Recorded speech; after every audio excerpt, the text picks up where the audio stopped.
राधे राधे दोस्तों, आज की कहानी का नाम है सास को सबक। आज शिल्पा की सैलरी मिलने ही वाली थी। ऑफिस से निकलते वक्त वो बहुत सोचते हुए घर की तरफ बढ़ने लगी। वैसे तो पूरे महीने उसकी सास एक बार उसकी तरफ मुड़कर देखती भी नहीं, लेकिन जिस दिन सैलरी आने वाली होती वह उसका इंतजार पहले से ही बैठकर दरवाजे पर करने लगती। जब शिल्पा ऑफिस से घर पहुंची तो उसने देखा कि दरवाजे के बाहर ही उसकी सास दिव्या जी खड़ी थीं। अरे शिल्पा बेटा, तुम आ गई। मैं तुम्हारा ही इंतजार कर रही थी। पैसों की खुशी जैसे उनके चेहरे पर झलक रही थी। लो, सैलरी मुझे दे दो, मैं उसे भगवान के चरणों में रख देती हूँ। शिल्पा अनमनी सी खड़ी उनकी तरफ देखने लगी। ऐसा लग रहा था जैसे वो अपनी सैलरी उन्हें देगी ही नहीं। पूरे महीने तो कुछ नहीं पूछती, लेकिन जिस दिन तनख्वाह आने वाली होती उस दिन वह सास और मैं बहू बन जाती हूँ। खैर, शिल्पा ने गहरी सांस छोड़ते हुए अपने बैग में से लिफाफा निकालकर अपनी सास के हाथों पर रख दे दिया। वह खुशी से डेंगे मारते हुए दौड़कर पूजा घर में गईं। 2 मिनट भगवान के सामने लिफाफा रखकर हाथ जोड़कर और फिर तुरंत उठकर लिफाफा अपनी तिजोरी में डाल दिया। थोड़ी देर बाद मनीष भी घर आया तो उसने भी अपनी सैलरी का लिफाफा अपनी माँ को दे दिया। दिव्या जी अपनी बहू शिल्पा के आने से बड़ी खुश रहती थीं कि उनकी बहू के आने के बाद अब उन्हें 2-2 लोगों की सैलरी मिलती है। सारे घर का हिसाब किताब और सारा खर्चा दिव्या जी ही देखती थीं। घर के सारे खर्चों का हिसाब निकालने के बाद जो भी पैसा बचता वह दिव्या जी अपने अकाउंट में डाल देती। अपने पति के देहांत के बाद दिव्या जी ने ही अपनी पेंशन के सहारे पूरे घर का खर्च और मनीष की पढ़ाई लिखाई का खर्चा देखा। इसलिए जब मनीष को जॉब लगी तो जॉब लगने के बाद वह अपनी सारी तनख्वाह अपनी माँ को ही दे देता। इसलिए शादी के बाद जब शिल्पा घर में आई तो मनीष ने उसे पहले ही कह दिया, देखो शिल्पा, मैं जब से नौकरी करना शुरू किया है मैंने अपनी सैलरी माँ को ही दे देता हूँ। इसलिए तुम भी अपनी सैलरी लाकर माँ को ही दे दिया करो। वह तुम्हारी सैलरी लेंगी नहीं, बाद में तुम्हें वापस कर देंगी। शिल्पा भी समझ नहीं पाई। उसने सोचा कि चलो कोई बात नहीं, आखिर सास ही हैं। लेकिन दिव्या जी ने तो जैसे आदत ही बना ली। वह हमेशा कहती, बहू तुम तो बड़ी संस्कारी हो जो अपनी सैलरी लाकर अपनी सास के हाथों पर रख देती हो। शिल्पा ने तो सोचा था कि अपनी सास का मन रखने के लिए अपनी पहली सैलरी उनको दे दूंगी, लेकिन उन्होंने तो आदत ही बना ली। कहा, बेटा तुम्हें किसी चीज की जरूरत हो या जेब खर्च के लिए पैसे चाहिए हो तो मैं दे दूंगी। हर महीने ऐसे चिकनी चुपड़ी बातें करके वह शिल्पा की सारी सैलरी ले लेती। धीरे धीरे उन्होंने घर की सारी जिम्मेदारी शिल्पा के कंधों पर ही डाल दी।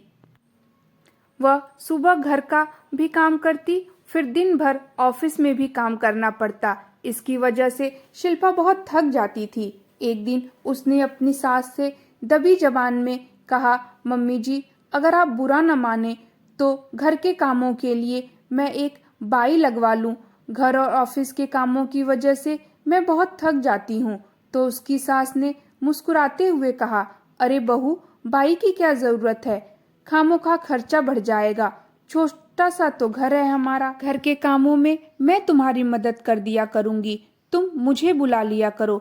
शिल्पा ने भी सोचा कोई बात नहीं, थोड़ा बहुत काम मैं कर लूंगी और थोड़ा बहुत काम अपनी सास से करा लूंगी। लेकिन शिल्पा जब भी अपनी सास से कोई काम कहने को करती तो वह कोई न कोई बहाना बनाकर या तो टाल देती या फिर काम करने में बहुत देर कर देती। जब शिल्पा को सुबह ऑफिस जाना होता तो अपनी सास से कहती, माँ जी थोड़ा सब्जियां काट दीजिए, तो वह तुरंत नहाकर पूजा करने बैठ जाती। अगर वह अपनी सास का इंतजार करती तो फिर नाश्ता बनाने में देर हो जाती। इसलिए वह थक हार कर खुद ही सारा काम कर लेती और बाद में उसके साथ कहती, अरे बहू मैं आ ही तो रही थी। कहने के लिए तो उसकी सास कहती कि मैं सारा काम कर लूंगी, लेकिन जब काम करने का समय होता तो वह कोई न कोई बहाना बना लेती। सुबह से शाम हो जाती लेकिन वह अपने जूठे बर्तन तक साफ नहीं करती। जब शिल्पा ऑफिस से घर आती तो उसे ही सारे काम करने पड़ते। अगर कभी शिल्पा अपनी सास से कहती तो वह अफसोस से कहती, अरे बहू, मैं तो भूल गई, या फिर आज मेरी तबीयत ठीक नहीं थी इसलिए मैं काम नहीं कर पाई। धीरे धीरे शिल्पा समझने लगी थी कि उसकी सास काम ना करने के लिए कोई न कोई बहाना ढूंढती हैं, इसलिए सारा काम उसे ही करना पड़ता है। और जब भी वह काम वाली बाई की बात करती तो उसकी सास मना कर देती।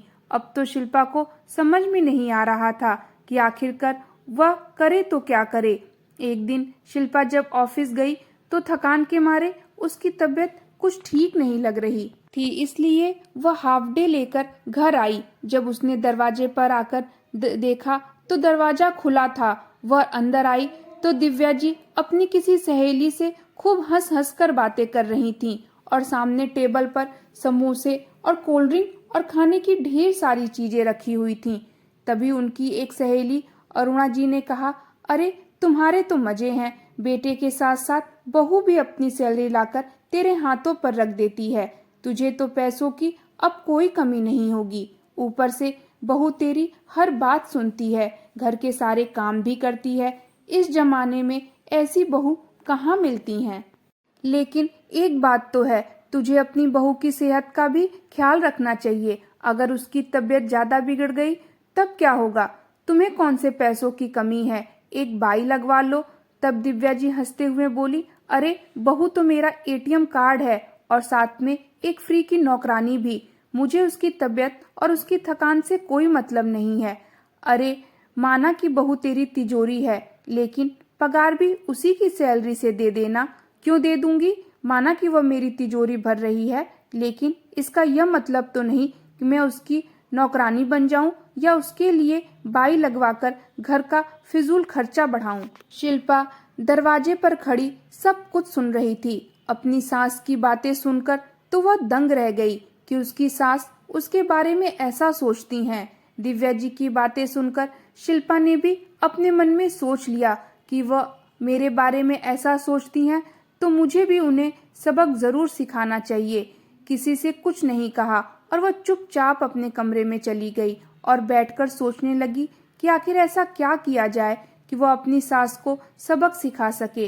वह ऐसा क्या करे कि जिससे उसकी परेशानी भी दूर हो जाए और उसकी सास को सबक भी मिल जाए। वह अपनी नौकरी भी नहीं छोड़ना चाहती थी, क्योंकि उसने इतनी पढ़ाई लिखाई नौकरी करने के लिए ही तो की और उसे घर की इतने सारे काम भी करने पड़ रहे थे और उसकी सास उसी की सैलरी लेकर उसी को सुकून से जीने नहीं दे रही थी।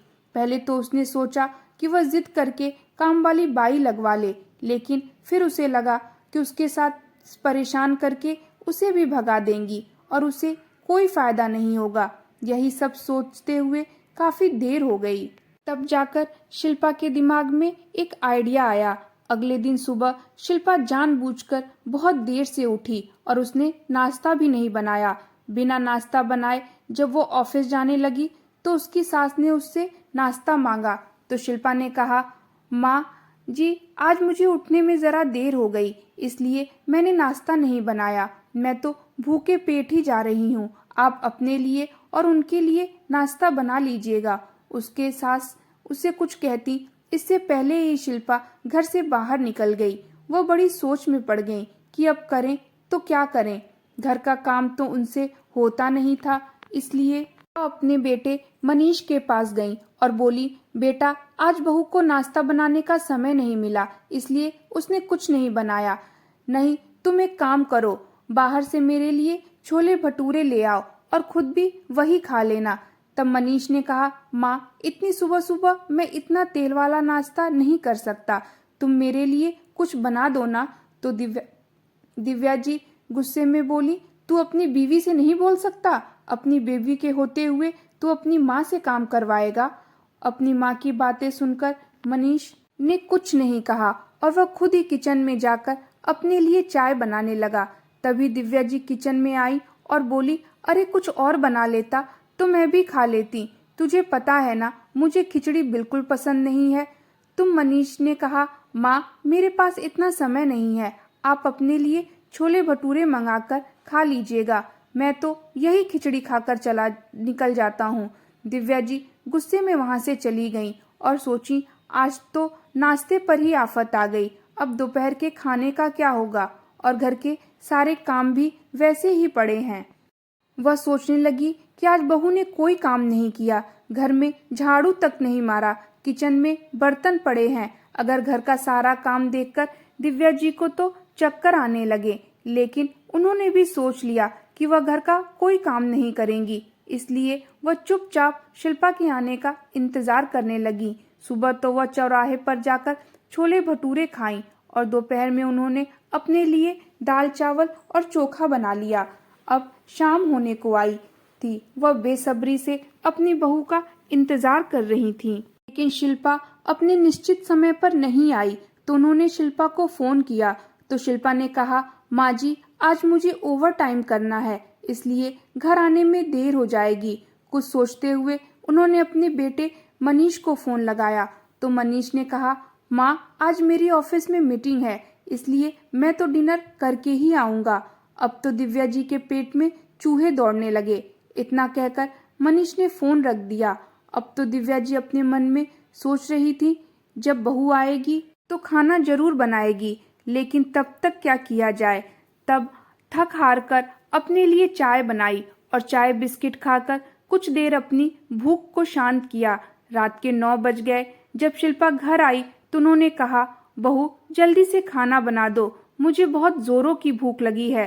तो शिल्पा ने जवाब दिया, माँ जी आज मैं बहुत थक गई हूँ और आज मेरी तबीयत भी कुछ ठीक नहीं है, इसलिए मैंने सोचा कि घर जाकर खाना कौन बनाए, इसलिए मैं बाहर से ही कुछ लेकर आई हूँ, आप भी वही खा लीजिएगा। यह कहकर शिल्पा अपने कमरे में फ्रेश होने के लिए चली गई। अब तो दिव्या जी को बड़ी परेशानी होने लगी। सुबह तो छोले भटूरे से काम चल गया था, दोपहर में दाल चावल बना लिया, लेकिन बार बार यह तेल वाला खाना खाने से उन्हें भी गैस की समस्या होती, इसलिए वह बाहर का खाना खाना नहीं चाहती थी। शिल्पा जब फ्रेश होकर कमरे से बाहर आई तो दिव्या जी को गुस्सा आ गया और वह गुस्से में बोली, बहू आखिर यह तुम कर क्या रही हो? तुम पहले भी तो ऑफिस जाती थी तो घर का सारा काम करके जाती थी, लेकिन आज यह तुम्हारा क्या नाटक है, मैं सुबह से देख रही हूँ। तब शिल्पा ने व्यंग कसते हुए कहा, माँ जी मैं तो आपकी एटीएम हूँ, घर का काम करने वाली नौकरानी हूँ, लेकिन माँ जी मैं कोई मशीन नहीं हूँ, इंसान हूँ और मुझे भी कहीं न कहीं चूक तो हो ही जाएगी, मुझे भी थकान होती है। अगर आपको मेरी तबीयत से कोई मतलब नहीं तो आप अपना ख्याल तो मुझे खुद ही रखना होगा ना। और माँ जी वैसे भी मैं अपनी सैलरी लाकर आपको ही देती हूँ, तो नौकरी करने से मुझे तो कोई फायदा नहीं होता, ऊपर से थकान भी हो जाती है और घर के सारे काम भी करने पड़ते हैं और मेरी तबीयत भी कुछ ठीक नहीं रहती, इसलिए मैंने सोच रही हूँ कि इस महीने के काम करने के बाद मैं अपनी नौकरी छोड़ दूंगी और घर का सारा काम अच्छे से करूंगी, झाड़ू पोछा बर्तन सारे काम ढंग से होंगे, ठीक है ना माँ जी। शिल्पा की बात सुनकर दिव्या जी सकपका गईं। वह तुरंत गिरगिट की तरह रंग बदलते हुए बोली, अरे नहीं बहू, ऐसी कोई बात नहीं। अगर तुम्हें ऐसा लगता है तो तुम अपनी आधी सैलरी अपने पास रखा करो और आधी मुझे दे दिया करो। नहीं माँ, मन की बात सिर्फ सैलरी की नहीं है, मैं तो सोच रही हूँ कि मैं अपनी पूरी सैलरी अपने पास रखूं और मनीष तो अपनी पूरी सैलरी आपको दे ही देते हैं, तो फिर आप मेरी सैलरी लेकर क्या करेंगी? और वैसे भी आप काम वाली बाई तो रखने नहीं देती, तो इसलिए मैं सोच रही हूँ कि नौकरी छोड़कर अपने लिए किसी दूसरी शहर में नौकरी ढूंढूं। अब मैं इतनी पढ़ाई लिखाई की है तो काम तो मुझे करना ही है, और मैं अगर दूसरे शहर में रहूंगी तो कम से कम अपने हिसाब से तो रह पाऊंगी और अपने हिसाब से काम वाली बाई ढूंढ लूंगी। तो दिव्या जी गुस्से में बोली, मैं तुम्हें किसी और शहर में नौकरी करने दूंगी तब ना, आने दो मनीष को, मैं बात करती हूँ। तभी पीछे से मनीष आता हुआ बोला, माँ मुझे भी शिल्पा का फैसला ठीक ही लग रहा है, वैसे भी यह मुझे भी कहाँ समय दे पाती है, इससे तो अच्छा है कि अपने फैसले खुद करे। माँ मैं शिल्पा से बहुत प्यार करता हूँ, लेकिन अगर इस घर में एक पल की भी खुशी ना मिले तो अच्छा है ना, कि अपने तरीके से अपनी जिंदगी जिए, या चाहे इस शहर में रहे या किसी दूसरे शहर में रहेगी, आखिर मेरी पत्नी ही रहेगी। बहू और बेटे की बात सुनकर दिव्या जी एकदम घबरा गई। उन्होंने सोचा अगर शिल्पा घर छोड़कर चली गई तो उनके हाथ से तो सब निकल जाएगा। उन्हें घर के सारे काम अकेले ही करने पड़ेंगे और सारा दिन अकेले रहना पड़ेगा। अब तो वह एकदम से घबरा गई। उनका तो दिमाग ही नहीं काम कर रहा था। तब कुछ सोचते हुए उन्होंने कहा, देखो बहू, तुम्हें इस घर में जो भी परेशानी है उस समस्या का हल हम दोनों मिलकर निकालेंगे। अगर तुम्हें किस काम वाली बाई चाहिए तो तुम बेशक नौकरानी रख लो और अपनी सैलरी भी खुद ही रखा करो, लेकिन यह घर छोड़कर मत जाओ। मैं नहीं चाहती कि काम की वजह से मेरे बहू और बेटे की गृहस्थी पर कोई आँच आए। यह क्या बात हुई, मेरी कितनी बेइज्जती होगी। सब लोग कहेंगे कि मैं अपनी बहू को ठीक से रख नहीं पाई, इसलिए बहू घर छोड़कर चली गई। बेटा, तुम लोगों को अपनी जिंदगी जैसे जीनी है उस तरीके से जियो, लेकिन यह घर छोड़कर मत जाओ। मैं तुम लोगों के बिना अकेले कैसे रहूंगी। मैंने कितने अरमानों से अपने बेटे की शादी करके बहू लाई थी, क्या इसी दिन के लिए कि तुम मुझे छोड़कर चले जाओ। शिल्पा तो अपने मन ही मन मुस्कुरा रही थी, क्योंकि उसका तीर तो बिल्कुल सही निशाने पर लगा था। उसने कुछ सोचते हुए धीरे से कहा, ठीक है माँ जी, मैं इस बारे में सोचती हूँ। अगले दिन सुबह शिल्पा ने कहा, माँ जी, मैं एक काम वाली नौकरानी रखना चाहती हूँ। हाँ हाँ बहू, रख लो, मना किसने किया है। और बहू, तुम अपनी सैलरी भी अपने पास ही रखा करो, खुद ही बचत करो, आखिर यह पैसे तुम्हारे भविष्य में काम आएंगे। अपनी सास के बदलते हुए अंदाज को देखकर शिल्पा मन ही मन बहुत खुश थी। उसने कहा, ठीक है माँ जी, जैसा आप कहें। आज से मैं आपको काम किसी बात की शिकायत का मौका नहीं दूंगी। दिव्या जी ने राहत की सांस ली तो शिल्पा ने मुस्कुराते हुए मनीष की तरफ देखा, क्योंकि यह सारी प्लानिंग उन दोनों ने मिलकर ही की थी, अपनी माँ और अपनी सास को सबक सिखाने के लिए। दोस्तों, आपको यह कहानी कैसी लगी हमें कमेंट बॉक्स में ज़रूर बताएं और हमारे चैनल को सब्सक्राइब, लाइक और शेयर करें। Thank you.